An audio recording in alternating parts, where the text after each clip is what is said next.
Agar inson o'z taqdirini oldindan bilganida edi, u o'z oldiga qo'ygan maqsadlaridan, orzularidan, to'satdan kelgan to'siqlar sabab balkim voz kechmagan bo'larmidi.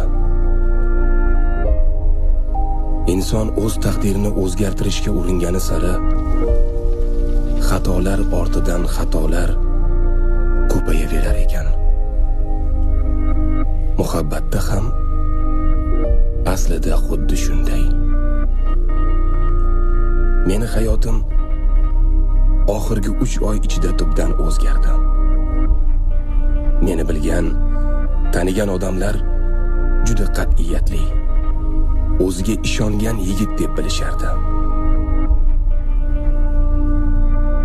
Aslida ular muhabbat insonni qay ko'yga solishini bilganlarida edi.